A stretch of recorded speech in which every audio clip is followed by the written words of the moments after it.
Hi, my name is Nicole Newman. I have 3 students at the Philadelphia Public School System, and I just want to talk about what's the point of education? Are we allowing students the opportunity to think, learn, and process?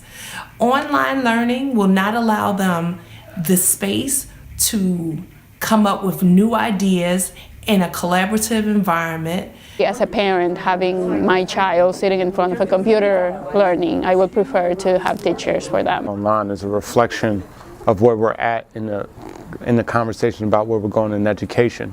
Instead of addressing the issues that have really caused our schools not to operate efficiently, we rather just offshore the costs to a private entity. And I think the online learning is that next wave. It's kind of like Ed Reform 2.0. Teach is very altruistic, so it's like to take that away from people is to take it away from students. At the end of the day, I want another person that is caring about my child. Obviously not on the same level that a parent does, but you see how teachers care about their kids that they have in their classrooms. And I think that relationship is really important. It's really important for children and people who are going to school to be in contact with other humans.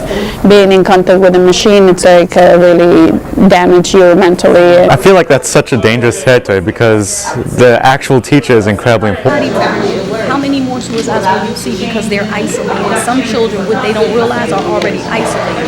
So their only interaction when they come to school and to be with other people, that's their interaction. Online learning becomes the main instructor, so therefore content can be limited and also can be dictated by those who make the programming rather than the teacher kind of interacting from multiple different sources and also connecting, stopping, pausing, and actually having a real human dialogue. The contracts that are associated with the $10 million, they're things like Achieve 3000 and iReady and Lexi Learning. And really, we would like for children to be able to read real books. Yes.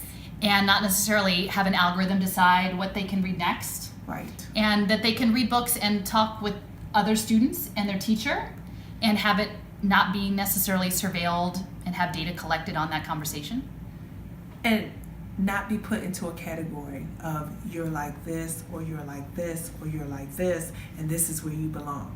We are not living in a matrix and we do not want processed children. I think it's tragic. I think that, they're dumbing down our children.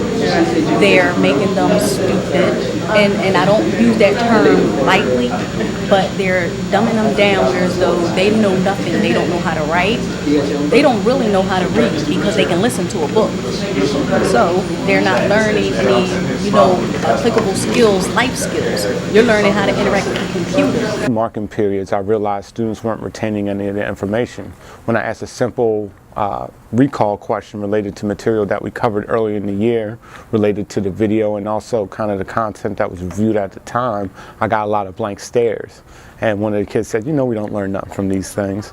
I feel that, as human beings, we need to be in contact with other human beings to be able to function normally. Technology is good, but when it's used in a bad way, it's just not healthy.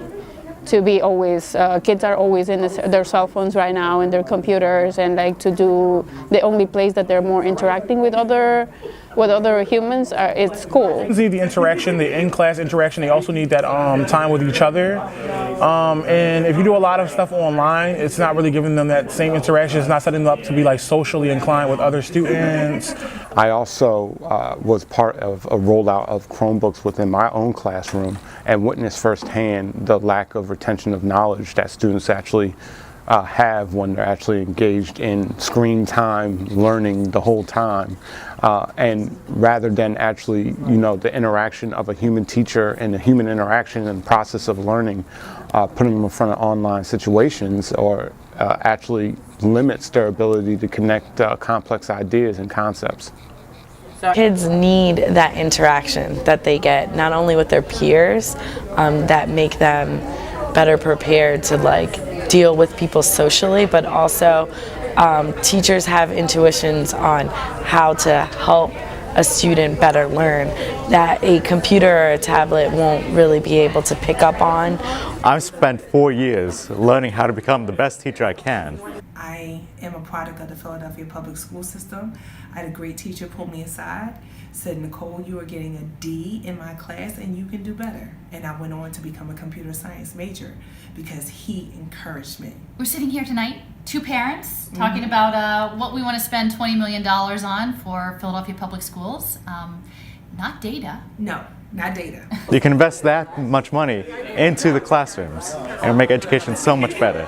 I think the district needs to be investing more in the schools that we have already on hand, like the actual buildings and schools that are struggling right now and could use that money much more than going into new initiatives. Them hire more teachers, smaller classrooms, and at least one aide throughout the day in school. Not only that, how about a new library in our children's schools? Because it appears that the lower income areas have less books.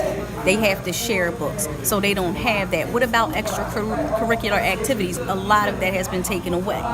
Best in the schools, I guess the teachers and the students will know what the needs are. Have better school lunches, so it's more nutritious, so they can think better. Because when you can, if you're not hungry, you can think better. Like actually getting textbooks, getting teachers who know what they're doing in classes, getting the resources for like maybe SAT prep classes. It's so much. How about classrooms? How about people that look like them in their school? How about that? There are more people that look like me, have scholarships to engage parents that may want to do it but don't have access. Use a part of that money for parents to get re-educated. How about helping them get their diploma, a college degree, so they can teach and be a mentor to their children, other children that look like them. I need teachers to be in class to build relationships with their students, to empower them and build confidence that they can be the next generation of thinkers. Have more of that. Use that $20 million for something positive, because when you engage our children, it's nothing they can't do. When you have a good and kind word to say, it's nothing they can't do.